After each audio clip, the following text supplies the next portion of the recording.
Am I on? Oh, I'm on now. Hey, good morning, good afternoon. This next workshop is transforming what is civil commitment, and why should you care? And this is going to be brought to you by Trevor Hoppe, as in bunnies and beer, Hoppe, not Hoppe, and Lionel Hanks. So let me tell you a little bit about these folks. This is going to be an interesting presentation, and I'll tell you a little bit about that too. Trevor here is an associate professor of sociology at the University of Central? University of North Carolina at Greensboro. Greensboro, okay, I'm sorry. He is the author of Lambda Literary Award-winning book, Punishing Disease, HIV, and the Circumstances of Criminalization of Sickness, and co-editor of the books, The War on Sex and Unsafe Words, Queering Consent in the Me Too Era. Okay, and Ms. Hanks, she's a member of FACTS, Families Against Committing Texans. Stand up, okay. And you're representing Minnesota sex offender programs, an advocate, a wife, and a mother, and welcome. Okay, turn it over to you folks. Oh, the one thing I got to tell you, though, that I don't know if I'm supposed to, they're going to have call-ins from the centers, from one of the commitment centers. They're going to have somebody calling in and talking to them directly, so stand by for that. Awesome. Thank you so much for getting us going there. Welcome and good morning. So it's as he kind of indicated, there's going to be a little dance here that happens where I'm going to do sort of an overview of civil commitment and some of the research that I've done. Linnell is going to talk about some of the advocacy work that Ocean is doing in Minnesota around their facility. At about 11 o'clock, Daniel Wilson, who's in Minnesota's facility, will call in. So whenever that happens, we will transition to that. Hopefully it'll be in a natural place. And then at 11:30, Russell, another guy in Minnesota's facility, will call in. So we'll try to get through everything in a timely fashion here. So some of you may be familiar with civil commitment, and some of you, maybe this is a new issue. And I'll just sort of roughly define it, and you'll get to know it more through some of the advocacy to hear more about in depth about what it means, what it looks like for the people who've been impacted by these policies. So unlike a criminal sentence, civil commitment is done under the civil law, right? Hence the word civil. That doesn't mean nice. It's just another kind of law. And that means that it's indefinite. So when you are convicted of a crime, right, you get a sentence that is defined, like 5 years or 10 years. Civil commitment is indefinite, meaning it goes on potentially forever. There's no real timeline necessarily toward it ending. It's only for people who have been charged or, in most states, convicted of sex offenses. And although it's couched often as kind of medical treatment for people who have been convicted of sex offenses, it is often that you're put in a facility that looks an awful lot like a prison. And we can talk about the sort of constitutionality issues, but the Supreme Court has generally upheld this because it's not punishment, it's treatment. And the scope varies slightly state to state, but in general, states who petition people for commitment, they must be about to be getting out of prison or jail, or in some cases juvenile detention, and they must not have been released yet. And the state must prove 3 elements to petition them successfully. So they have to be convicted, generally, in some states charged with a sex offense, and they have to be labeled by a psychiatrist as having a, quote, mental abnormality and or personality disorder. These are not really medical terms. They're very broad. I'm sure I probably could be labeled as having a personality disorder of some kind if given a vigorous assessment. And they were invented by lawmakers to allow for a lot of flexibility in terms of who they detain under these laws. And finally, often they have to prove that this person is likely, in their view, to commit future acts down the line. And on this basis, they move them from the prison, jail, or juvenile detention into a civil commitment facility. And basically, you have to prove yourself kind of safe to release, right? The burden of proof under the civil law is a little different, and it's kind of sometimes on you to get yourself out. And by that logic, many people never get out, especially in some states like Minnesota, you'll hear about. It's very few people get out of that facility. Not a lot is known about these programs because they are treated as medical in nature, and so states treat them as kind of black boxes where you request records and they're like, we don't have to give you those records because these are patients, they're not prisoners. So we don't have a lot of research out there about who's being impacted, what's going on in these facilities, because of these the sort of health privacy protections that states use to shield inquiries into these facilities. Even as, of course, detaining someone for the rest of their life would seem to be, of public interest.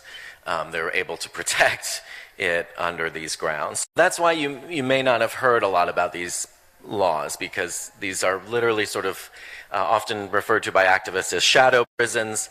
They kind of operate in this sort of off-the-books kind of record basis. So as a researcher, my team put together a report on these policies. We set out to survey the programs, to sort of review their scope, the size in terms of population numbers, and who is being impacted specifically by these programs. And I'll just review some very basic information so that you have a sense of what's going on. First, just how many people are people of color disproportionately impacted by civil commitment in the same way that they are in the correctional system generally? And then finally, are sexual minorities disproportionately impacted, gay men in particular? And this comes out of suspicion because there were laws in the early 1900s called sexual psychopath laws that were very similar, that fell out of use in the 1950s, and gay men were often vastly disproportionately committed under those laws. So we wanted to kind of know if that legacy lives on in these civil commitment laws today. We used a range of data from public records to existing data, and then scraped the registry as well from the internet. Where are these programs? You can see here just a map of states with these facilities. We're in one now, Texas. You will see they don't follow a kind of pattern that you might expect. Some of the bigger programs are in states like Minnesota. You'll hear more about California, not like blood red states necessarily. I think politically it's been appealing in both Democratic and Republically controlled states. And so the politics of it is a little different. New York, for example, Pennsylvania. We're talking about a population of about 6,000 to 6,500 people across the 19 states that we surveyed in 2018. This number doesn't include the federal facility, and it doesn't include New Hampshire, which has a very small, at the time, 0, but it wavers between maybe 1 or 0. The largest programs are in California, so 949 people there, almost 1,000. And Minnesota is next. Minnesota is, of course, not the second biggest state in the United States. Right? So, statistically speaking, Minnesota has an outsized large program, and you'll hear more about sort of why that is in a little bit. Florida, Illinois, New Jersey, all about 500, 600, 700 people. Mapping out the sort of scope of those, you can sort of see on those screens, California being the largest, Minnesota, etc.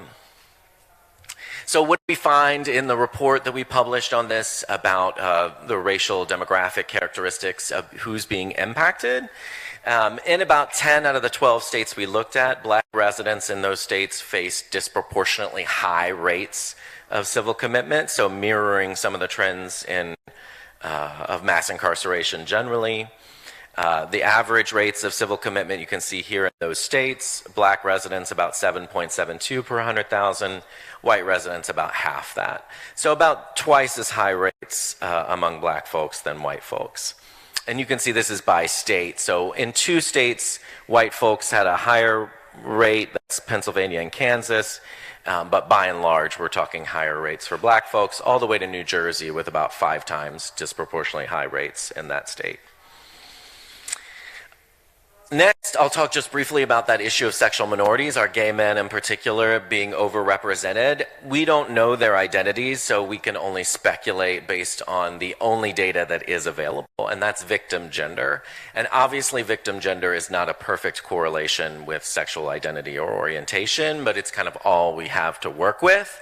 So, you know, we're just looking generally at trends, and more research is kind of needed to better understand these trends. And we could only do this analysis in New York and Texas because that's where victim gender data was available.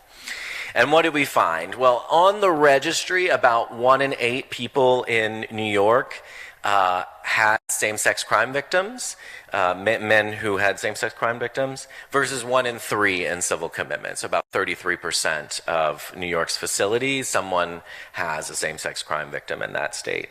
So big difference, right? Much higher rates of gay men than you would expect, or people with same-sex crime victims, as compared to the registry generally. Texas, where we are right now, very similar pattern. About 10% of people on the registry have a same-sex crime victim, versus about 33%, 1 in 3,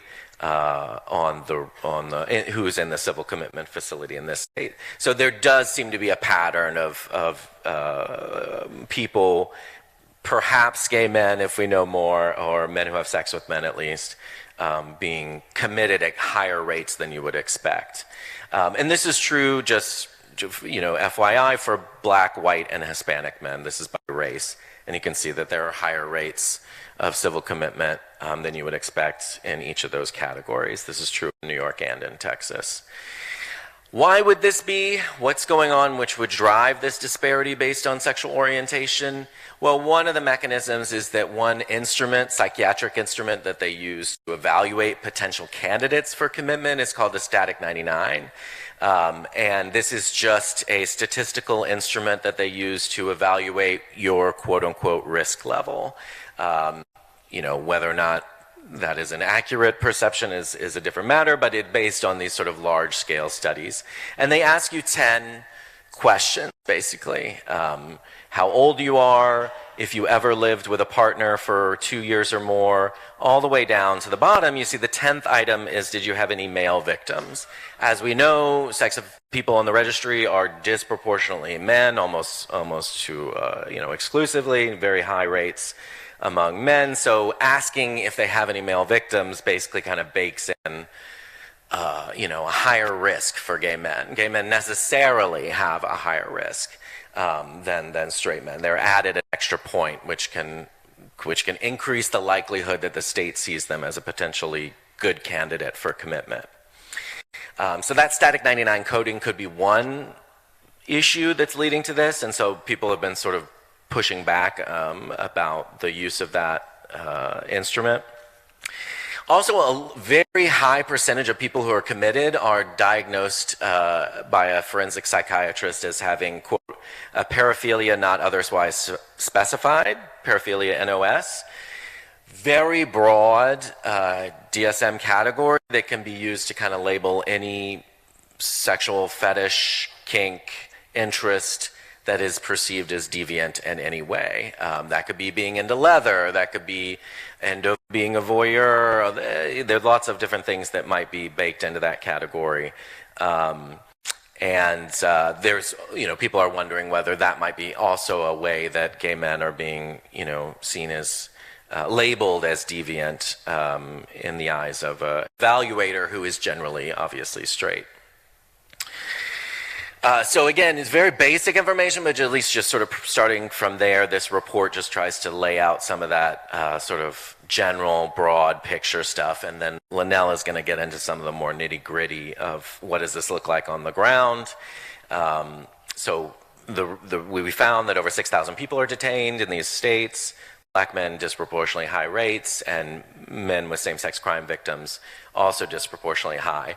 Not a lot of discussion in the public forum on this issue. I will say at Ketanji Brown Jackson's Supreme Court hearing, Ted Cruz cited my report in questioning her because she had a footnote on civil commitment when she was a law student many years ago, and of course used this report in a different way than I might, but was interested to see that this issue is sort of gaining a little bit of more traction. The report we produced is publicly available for free. You don't have to pay for it. It's no paywall. It's from UCLA's Williams Institute. If you just Google my name, civil commitment, you will find that report. It's available online for free. I'm on Twitter if you want to learn more. You can feel free to email me, and I'll be back in the Q&A. At this moment, I'll turn it over to Linnell. I will say Daniel will be calling me at 11, so at that point, I'll be back with my phone. But for now, I'll turn things over.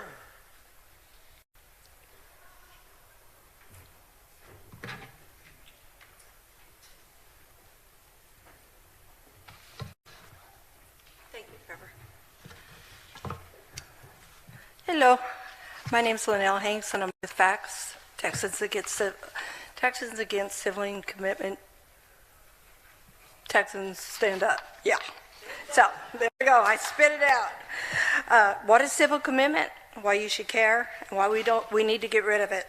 Ocean Workshop. So this is presented from Daniel Wilson, and he asked me to do this for him because his guy was unable to attend, and I'm happy to do so because civil commitment is harsh. We're going to answer the following questions in this workshop. What is sexual violent predator, civil commitment, SVB commitment, why you should care about civil commitment, and why we need to get rid of civil commitment. So what is civil commitment? Not an easy question to answer. Many detainees refer to SVP-committed facilities as shadow prisons due to their elusive legal status. Sonia Nada, VP of Operations at Liberty Behavioral Health Corporation, when asked about Florida's commitment center, said, "What is this place? Is it a prison? Is it a mental health center? What is it?" We ask that question sometimes too. A 2007 national survey of psychiatrists in the United States revealed that 88.7% of psychiatrists had no idea SVP commitment was even permitted in their state. The best way to overcome the oblivience of this question is to give two answers. First, we'll give a common definition, then we'll give our definition. A common definition of SVP commitment might sound something like this. SVP commitment is the process by which a court orders the involuntary confinement of sex offenders after they have served their prison sentence. Once committed, they are confined in state-run hospital facilities to treat a mental abnormality or personality disorder that makes the person highly likely to engage in sexual offenses in the future. Those committed are released in their condition if their condition improves. These claims from the common definitions are misleading. 1. SVP commitment is only for convicted sex offenders. 2. SVP commitment centers are hospital facilities. 3. SVP commitment is for those who have a mental abnormality or a personality disorder. Those who are committed are highly likely to engage in sexual offenses in the future. And 5. Those who are committed are released when the condition improves. By the end of this workshop, we will have debunked these false claims. But first, our definition of these so-called civil commitment shadow prisons. Additional background. Make sure I didn't skip a page here.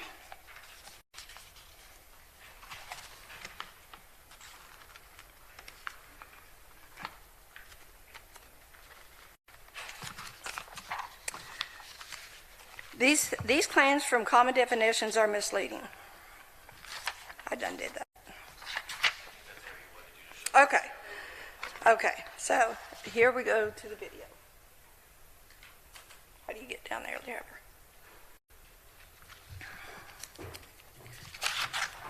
So Daniel had sent like a much longer kind of 20 minutes. We won't have time to show the whole thing, but we're going to hear a 4-minute segment, including testimony from one person impacted. So hopefully the audio will play through.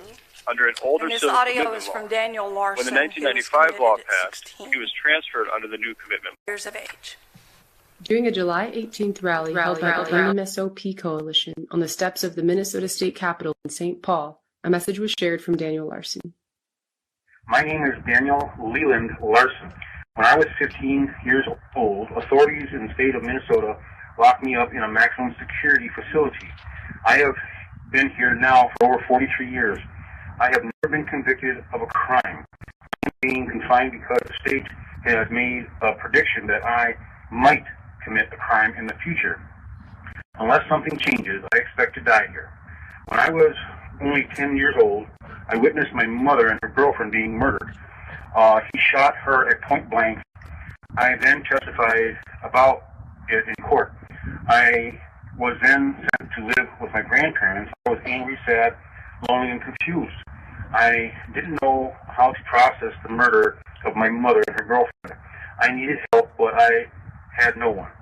The night of the murder, I was at the old downtown courthouse being questioned by a police detective who was asking me what kind of a handgun was used to murder my mother and her girlfriend.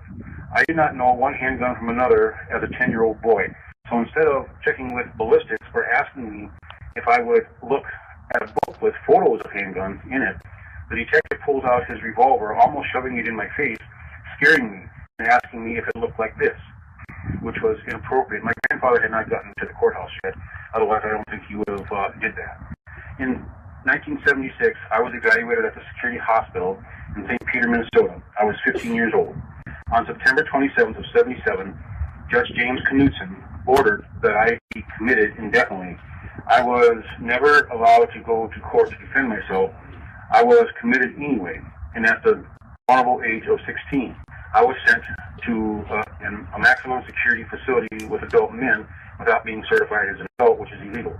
I have now been here for over 43 plus years, and there is no end in sight. I have never been found guilty of a crime, nor have I ever been charged. If you were to take the same test that I took at 15 years old, would you pass them? Or could the state of Minnesota commit you also? How about your children? Would they pass them? There are about 90 others just like him who are innocent of any crime. The name of the system, the Minnesota Sex Offender Program, implies that everyone held there is a sex offender, but this is not the case. An offender is a person who has committed a crime. This is determined upon conviction or when the court accepts a guilty plea. So a sex offender is someone who has been convicted of a crime of sexual nature. But to become detained to the shadow prison, a person is not required to be convicted of any crime, including a sex offense. The name of the program is intentionally misleading. It has effectively redirected the public's attention from the unconstitutional scheme of so-called civil commitment in Minnesota. Most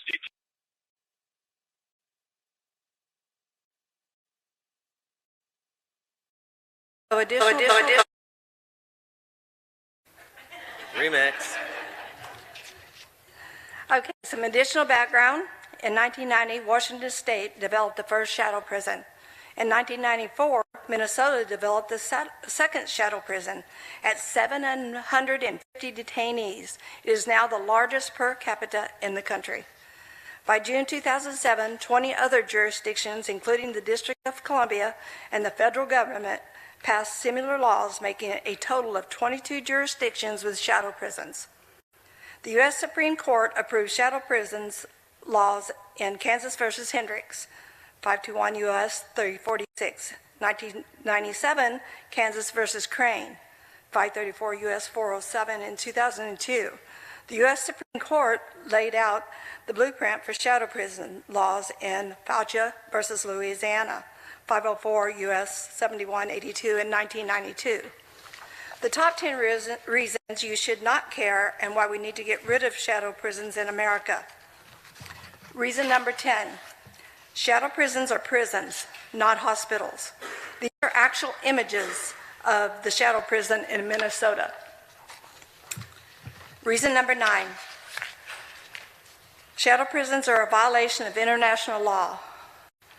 Shadow prisons violate the European Convention on Human Rights, the United Nations Standard Minimum Rules of the Treatment of Prisoners, the International Covenant of Civil Rights and Political Rights, the Conventions Against Torture, and the Convention of Rights of Persons with Disabilities.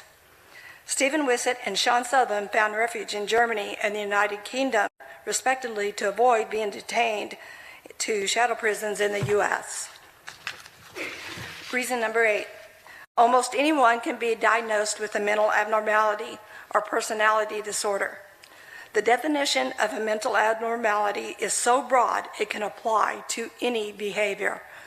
Up to 80% of the adult male prison population may meet criteria for antisocial personality disorder, a standalone criteria in 20 of the 22 jurisdictions with shadow prisons. Alan Francis, MD, chair of the DSM-4 task force and critic of the shadow prison, stated, "It is the easiest thing in the world to give a diagnosis. It only takes a few mindless minutes. A diagnosis once given can have terrible consequences that haunt and last a lifetime. The worst possible misuse of DSM is forensic settings occur in SVP cases. I greatly fear it's an exploitation of the erosion of our fragile constitutional rights." Reason number 7. Instruments used to determine likelihood of offenses are ineffective and homophobic. The actual tools are instruments designed to predict crimes of a sexual nature. The most commonly used actual tools is the static 99R.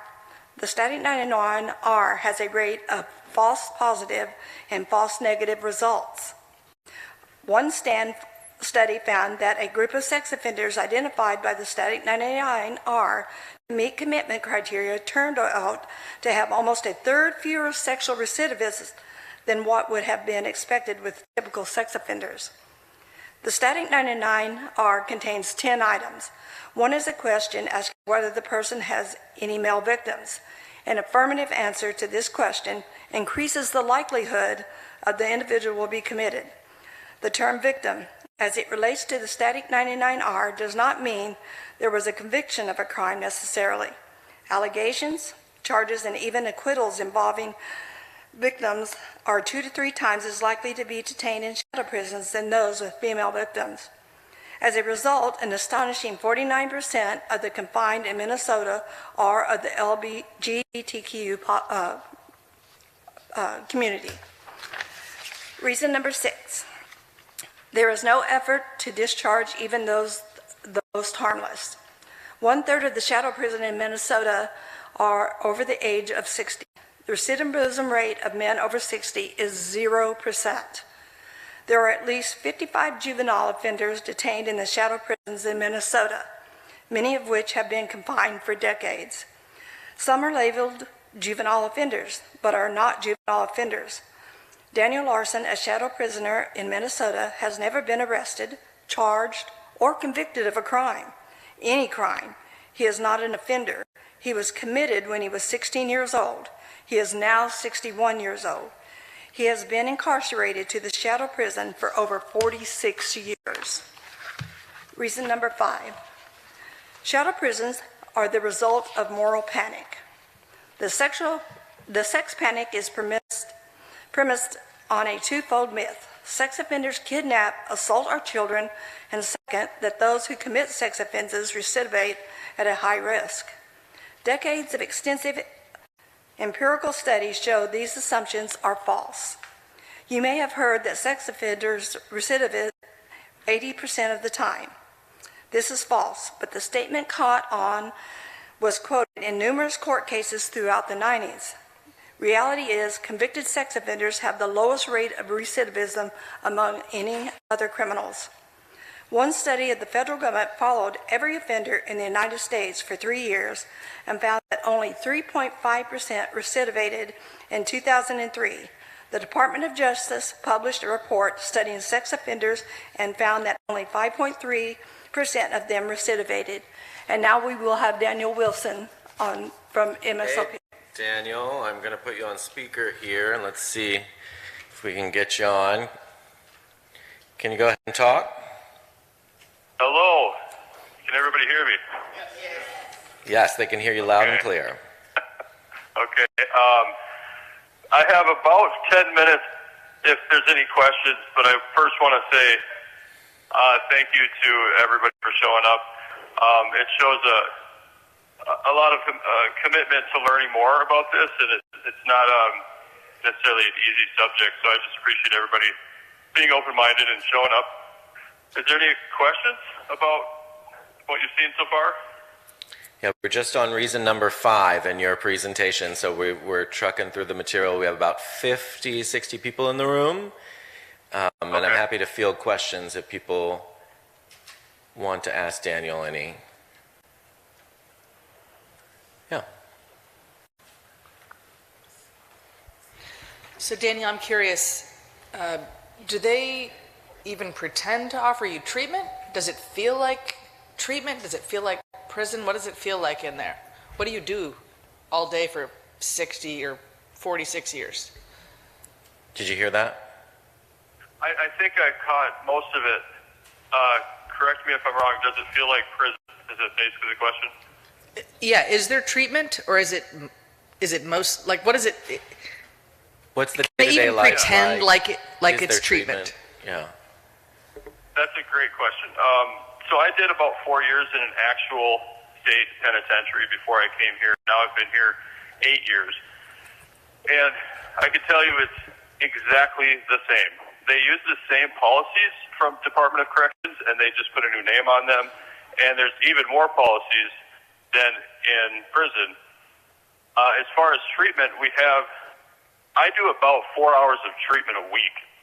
In prison, you do 6.5 hours a day. So the idea in prison is get as much information as you can so that you lower your risk to reoffend, and then you get out and go home, and you know the recidivism rates are super low because of that. Here it's the other way around. It's 4 hours a week. The amount of time people spend working in the institution, whether that be in the sign shop or cleaning or working in the kitchen, is about 4 times the amount they spend in treatment. So by definition, I call it's a work camp. I mean, and that's not just me being, it's not a hyperbole or anything. It's really a work camp before it's a treatment center. And yeah, there's razor wire fencing. We have to switch into our rooms at the same time that the prison does for counts. I mean, everything about it is prison. Thank you. And Gil?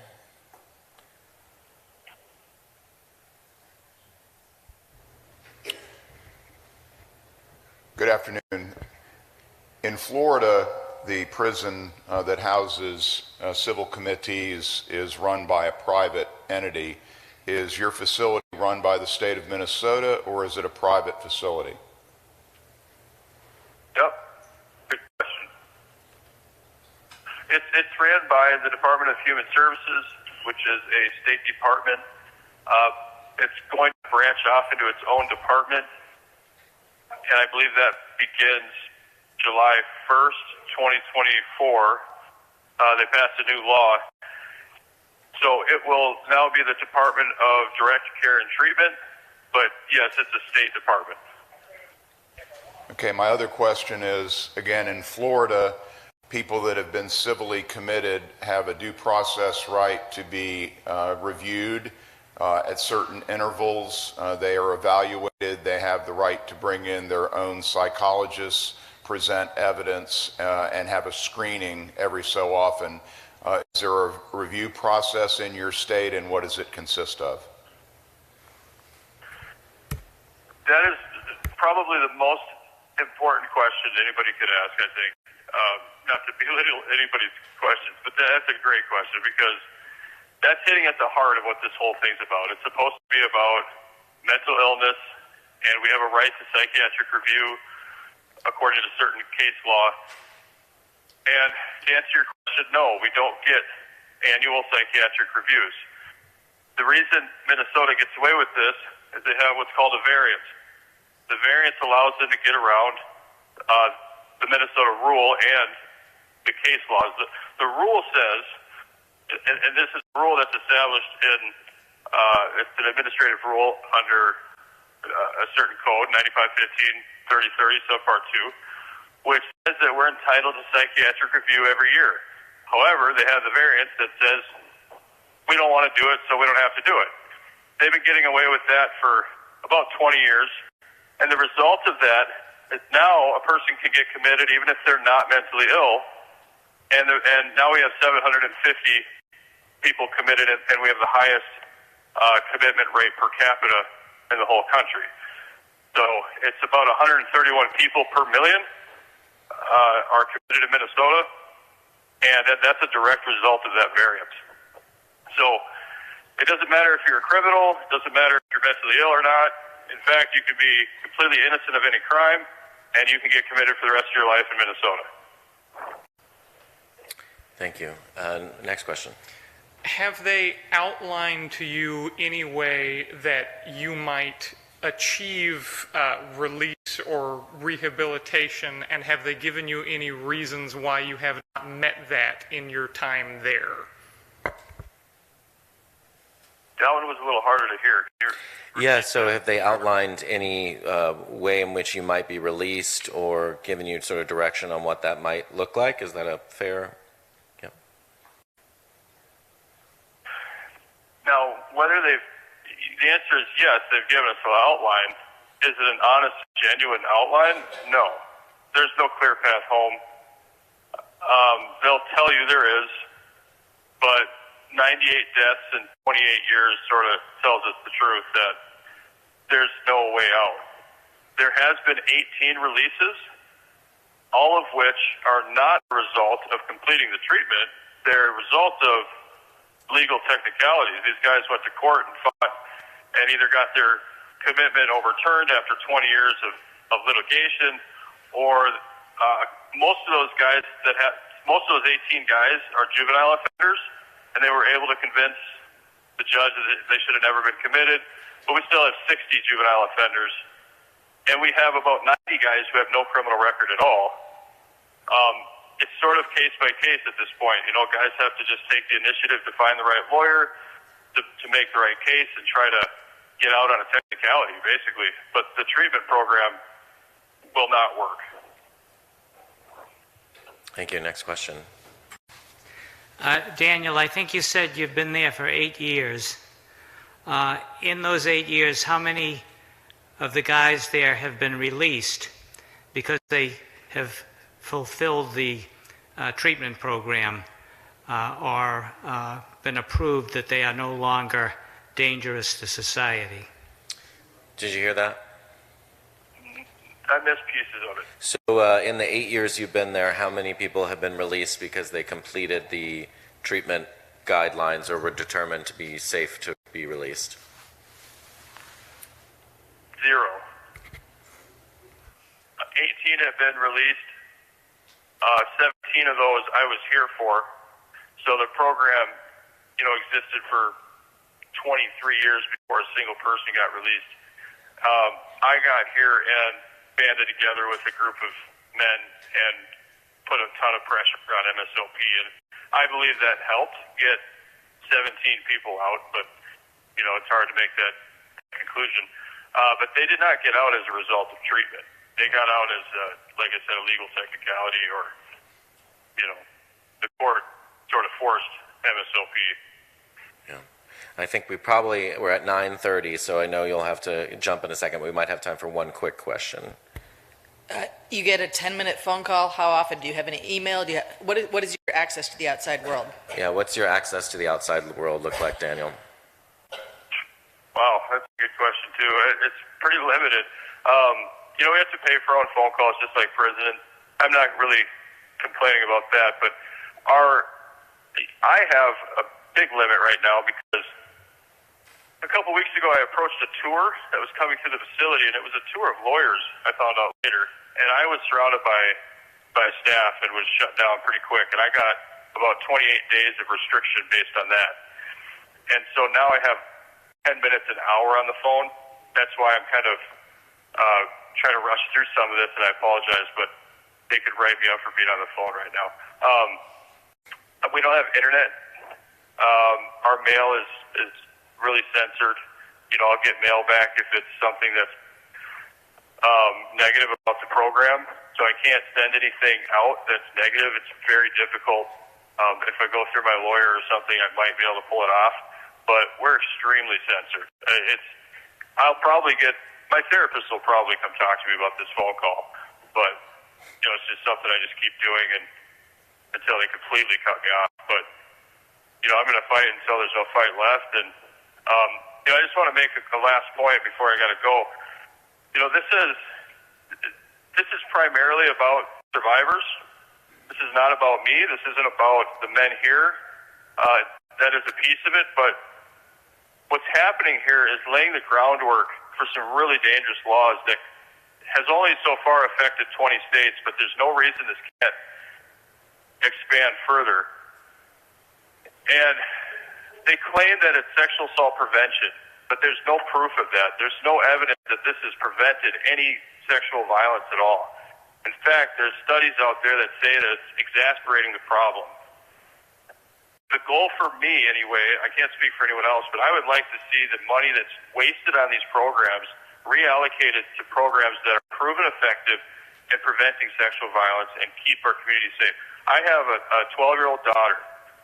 So this whole thing really hits home for me, and I just want to make that point that this is not about defending sex offenders.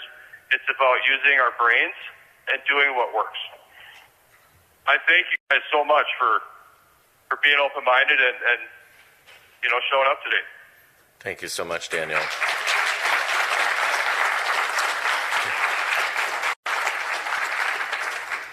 Thank you, Daniel. Thank you for using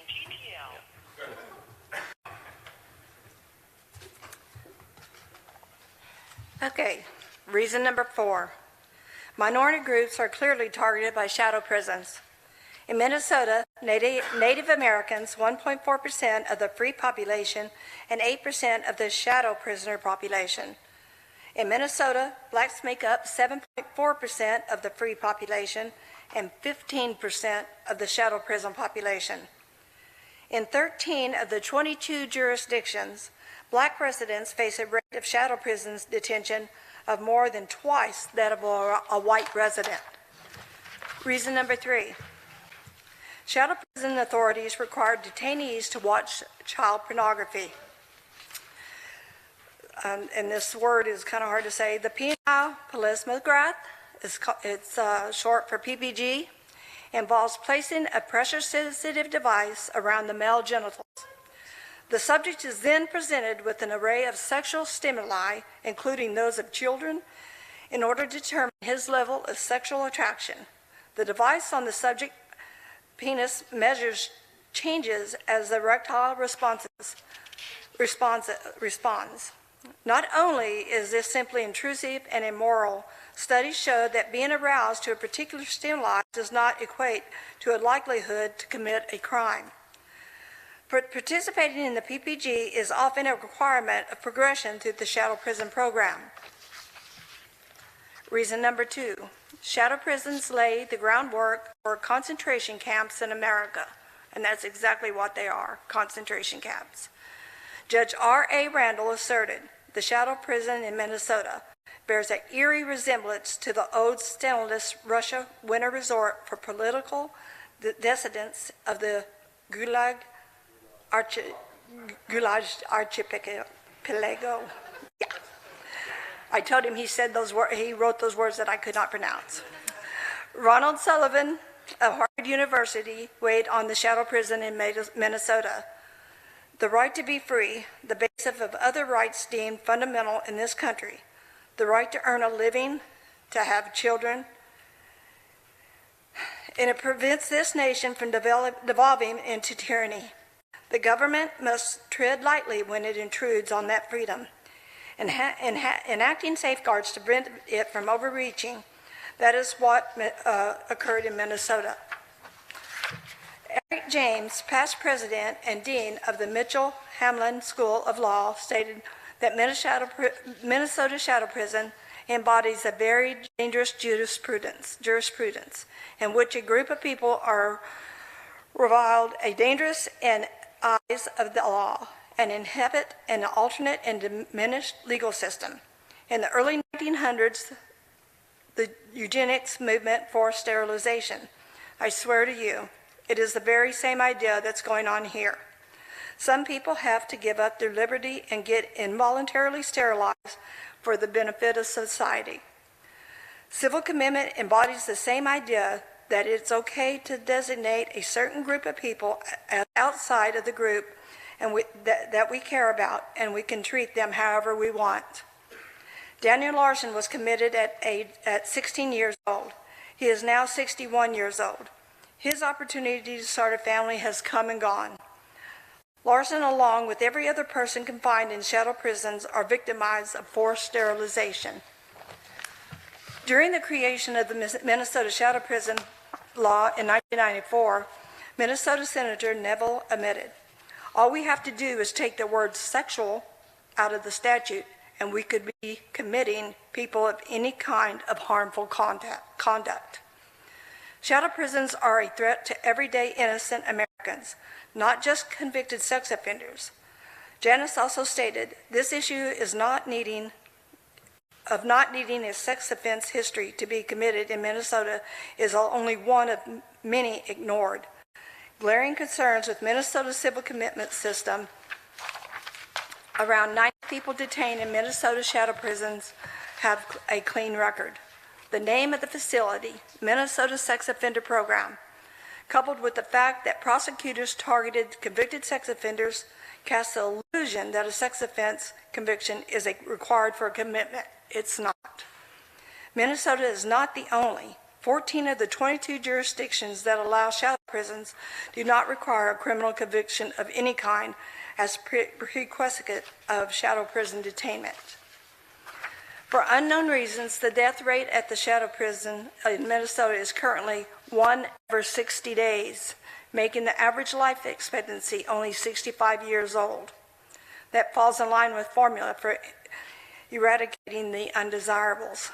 First, we stigmatize a group, then we restrict that group's rights, then we take their persons, then we try to eliminate them through the lack of care in hopes they will die.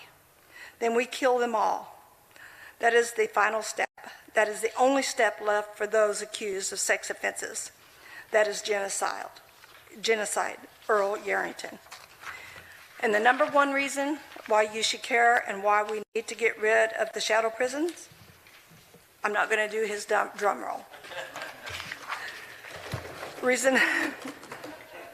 Thank you.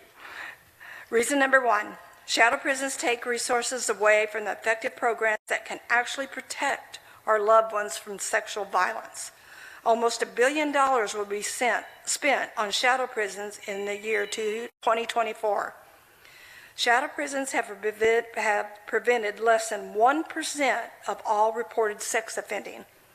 If this were the best society could do to prevent our loved ones, it would be worth it, and we would not be abolishing shadow prisons. Many effective programs are underfunded and under-researched. We need to figure out which ones are effective, fund them, then replicate them. Elizabeth J. Lestrone, PhD Director of the Moore Center of the Prevention of Child Sexual Abuse says, there are very limited resources for preventing this abuse from occurring in the first place. If we really want to prevent harm, then it is going to require more government investment. If we are serious about ending sexual violence, we must get serious about ending shadow prisons in America. It is time for a new chapter in sexual assault prevention. In America, we have allowed hysteria to decide how we will protect our communities. In fact, that undermine public safety to indulge it. If we just take a step back and look at the survivor, we will see the survivor has been abandoned. We have wasted resources, time, and energy on vengeance, and we have spent relatively nothing on building up those we love. What seemed to be an obvious solution to the problem of sexual violence has become the problem. It's time to use common sense. It's time to allow love to inspire the solution. It is time to open a new chapter in sexual assault prevention and focus on producing results. How can you help? Catherine L. Carpenter explains in her work, Panic Legislation, that moral panic goes through 3 stages. We believe we are in 3rd stage, dissipation, refers to the receding of moral panic which occurs when successful challenges of experts, investigative journalists, or a successful counter-social movement changes the status quo. You can help us by expedite this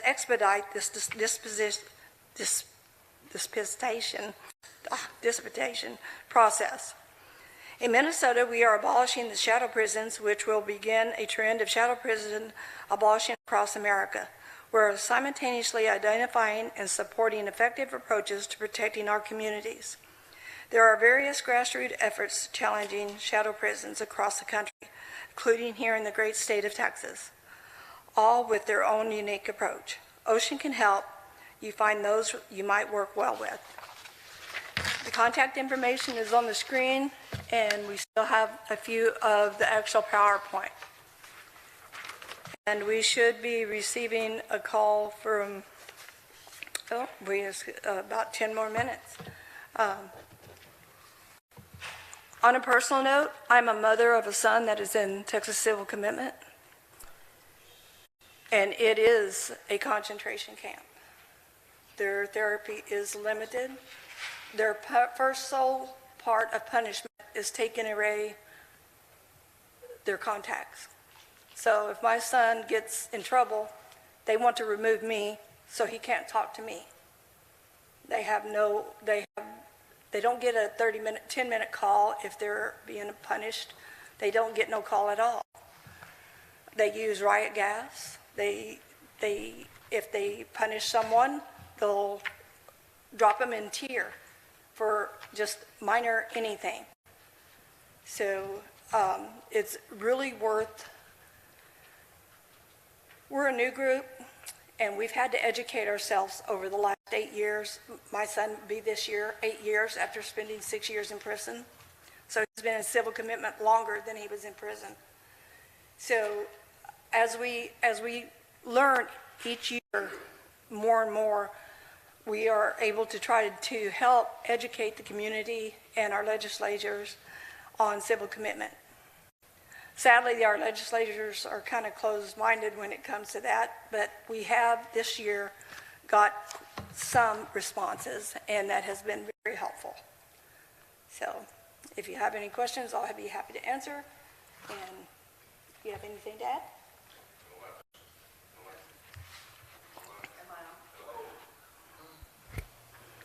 So I just wanted to let everybody know, you know how difficult it is to get up in front of legislators and testify. These Texas ladies who have their loved ones in civil commitment, they got up in front of Senate committees for the first time ever that anyone has ever testified. And they told the nitty-gritty, secret, dirty details about what goes on in that place. It was shocking to everybody who heard it. So I commend you guys. Y'all did a wonderful, I was shocked at how well y'all did. Thank you, Mary Sue. We appreciate it. And I just have a quick question. So I get letters occasionally from the guys in Texas civil commitment. Can you talk a little bit about why it is that I can't write them back? Well, Texas Civil Commitment Center starts out with Texas Health and Human Services, and then it's took down to a sub-company part of the state called Texas Civil Commitment Office. Then they subcontract out to a private vendor, MTC, Management Training Corporation, which runs almost all prisons in the state of Texas.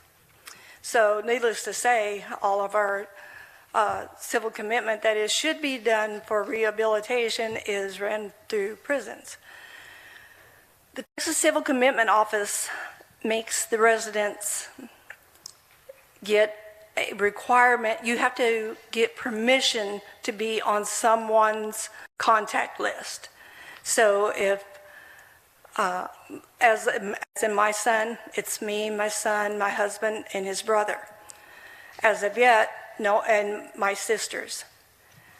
But if any one of you would want to write in, it's not like TCJ where you can get online or you can send them a letter. They are not allowed to receive any mail or any form of contact from the outside.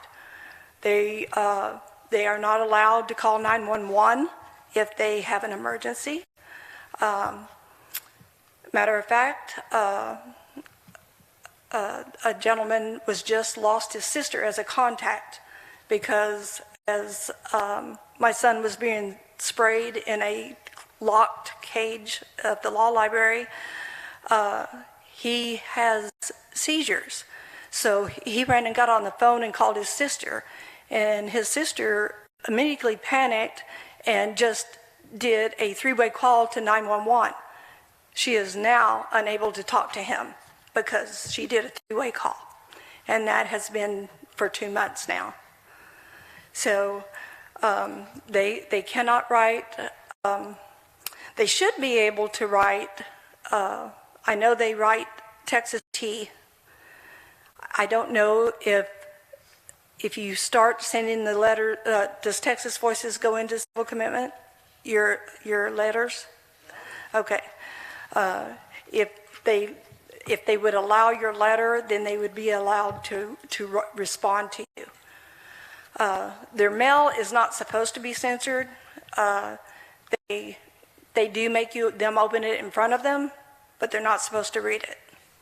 However, if one of the residents have anything incriminating against them, they will confiscate it, as we learned just here recently with a very sad death at their civil commitment center. It seemed to be indicated on the last phone call that work was being compelled in these facilities, and particularly in the cases where no one has even been convicted of a crime. I'm wondering if that has been challenged on 14th Amendment violation grounds, the protection against forced slavery, because the only exceptions to that are the military draft and as punishment for a crime. So if this isn't punishment for a crime, it shouldn't even be allowed to do it constitutionally. Yes, it should be. But no, they do not recognize it under the Supreme Court that anything they do in civil commitment in any state is considered any type of punishment.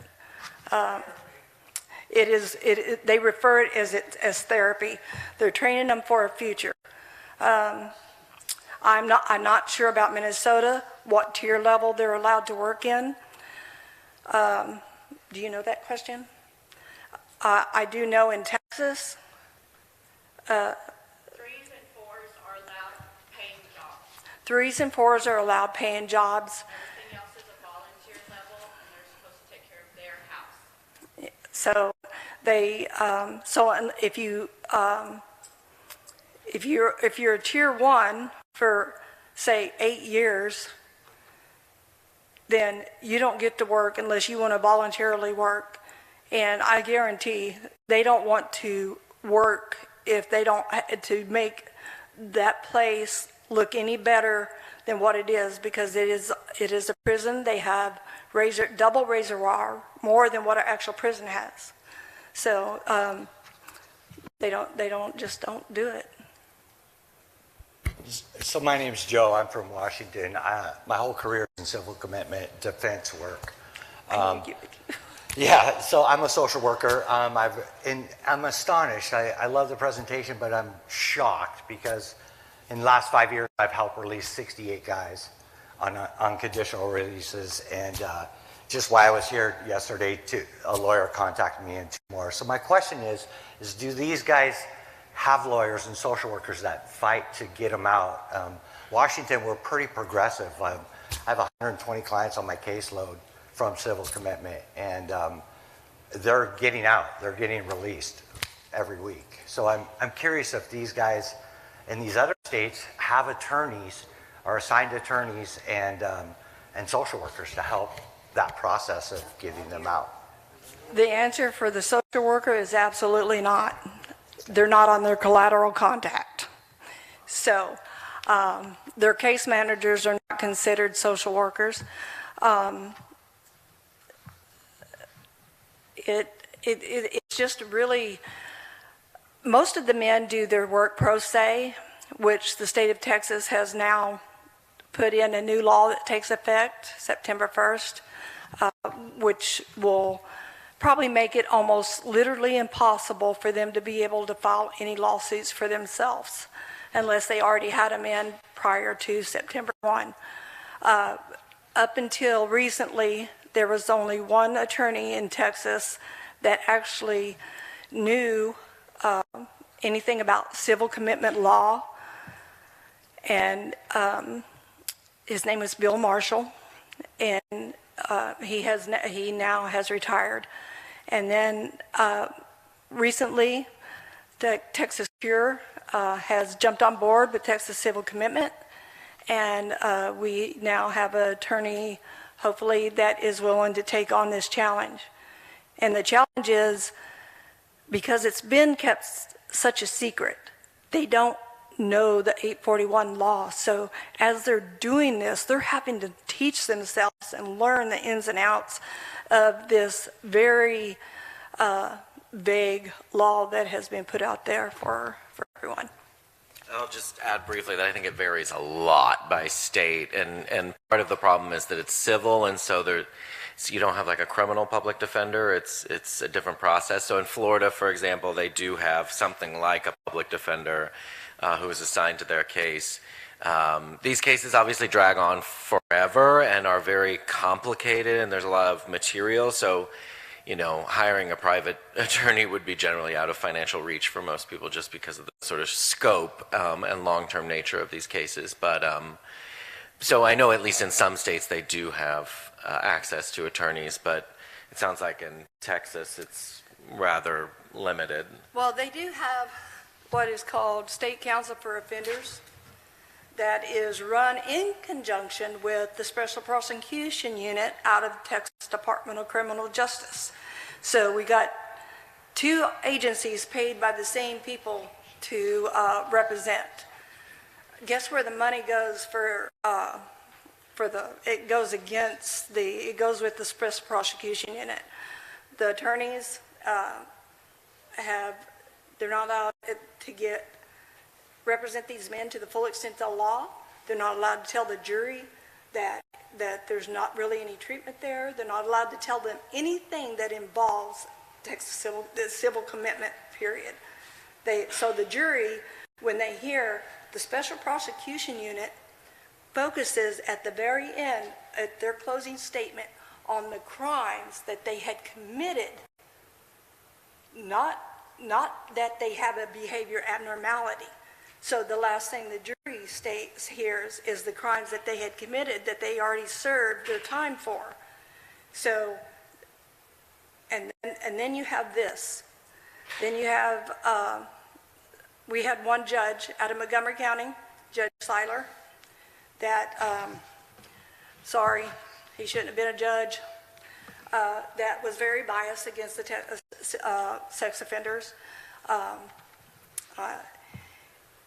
When the jury goes out and they want to ask questions, his answer to them is, regardless of how many days this jury has gone on, rely on your memory.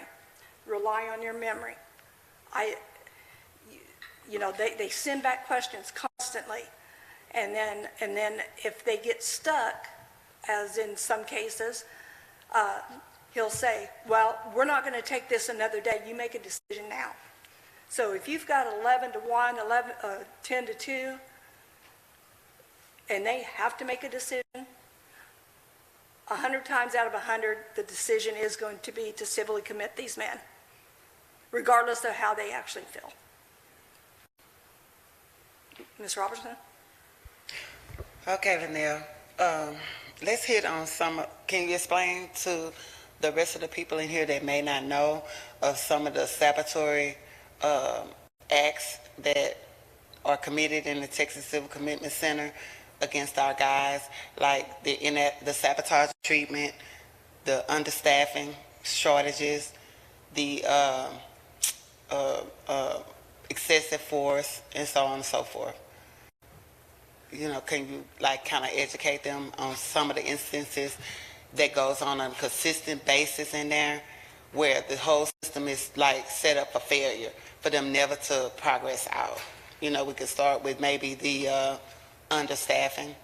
We can and maybe shed some light on some of the ways that they sabotage the treatment, the lack of the medical, and to address what the guy said earlier about the working. It is a slave concentration camp.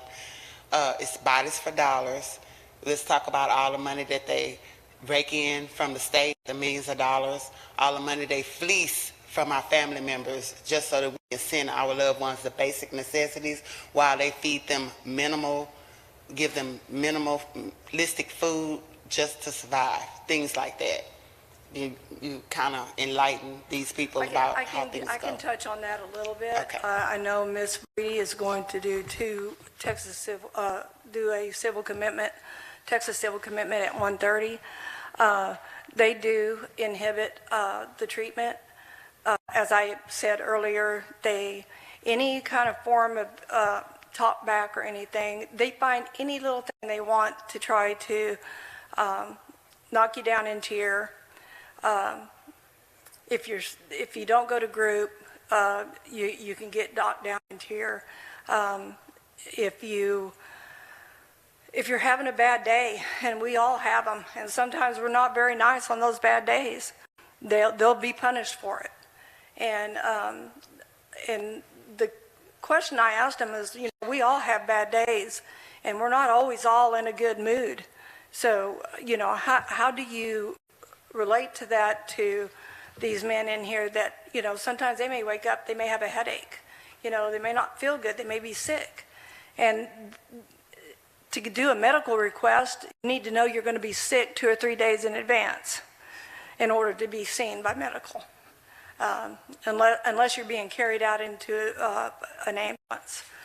So the medical care, they have a doctor on staff, but I don't know how much he does because we have a lot of sick residents at that facility. So no call yet? Okay. The excessive force has been, they use riot shields, 6 or 8 men with riot shields on one person. He could be 5'7", and they'll take 8 of them, and they'll for any given reason. Privacy is horrible for them to put a piece of paper up so they can have a private minute to go to the restroom. They can literally be put upon by a whole slew of men with riot shields and gassed.